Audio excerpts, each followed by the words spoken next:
Jesus began his most famous sermon with some rather curious statements. He said, "Blessed are the poor in spirit, for theirs is the kingdom of heaven. And blessed are those who mourn, for they will be comforted." They're curious statements because blessed really means happy. So how are the mourning or the poor in spirit happy? It seems kind of contradictory, right? But my understanding is that what he's really talking about is blessed are those who are grieved at their own sinfulness, their own inability to live up to God's standards. And they're grieved because they've recognized the poverty of this world. In essence, there's nothing on this planet that will satisfy them apart from God. Okay? They recognize the poverty of this world. And they will be made happy by the presence of God. Okay? They recognize that in their repentance, God shows them favor. He shows them grace and forgiveness. And so they're made happy by the presence of God.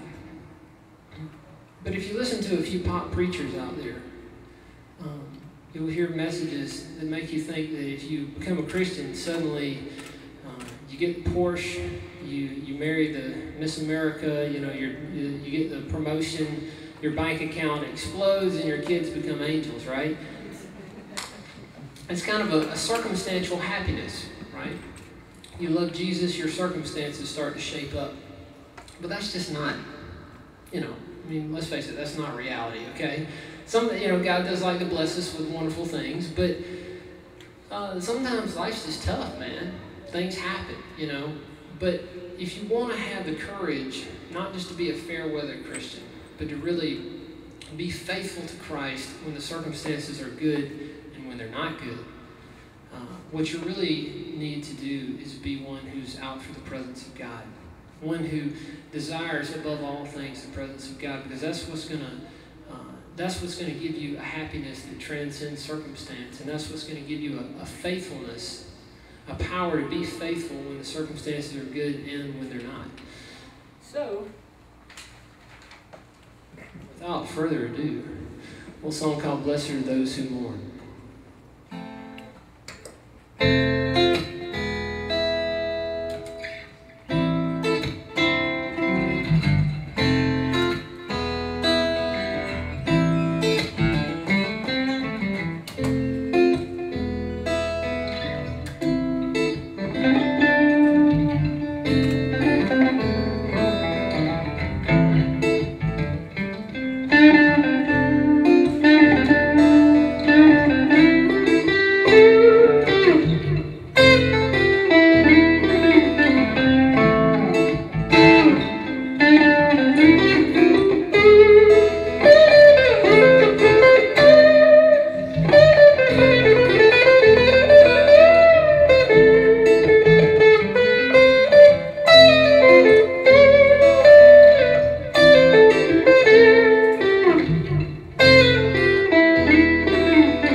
There's bound to be some pain, but fear not, your tears are not crying in vain. Questions demand the answers when late nights filled with prayer.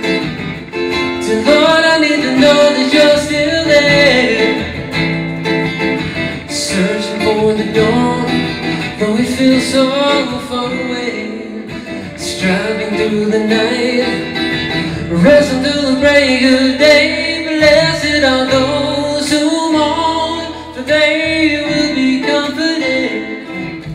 And happy those who walk in truth.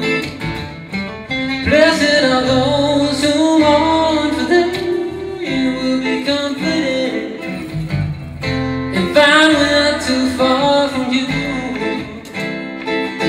The path of persecution is one known well by the saints. It's marked by their bloodstains for Jesus' sake. Fear not, my son, the lonely road, and you'll never be alone.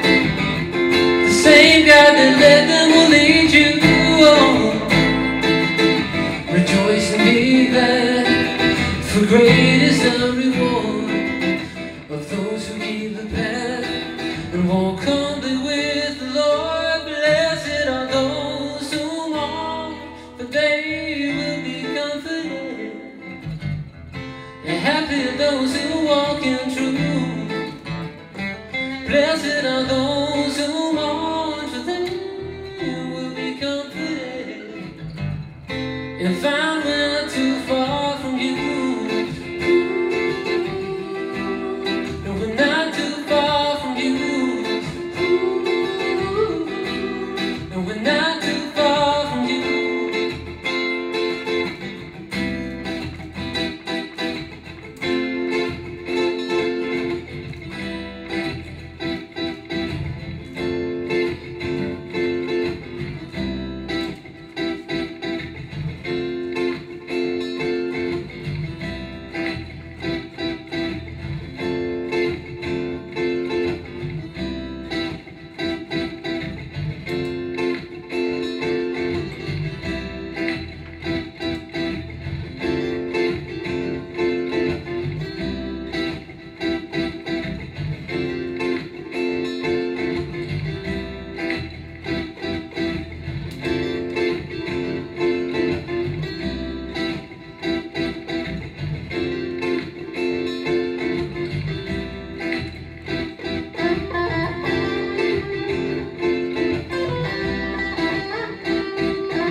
Play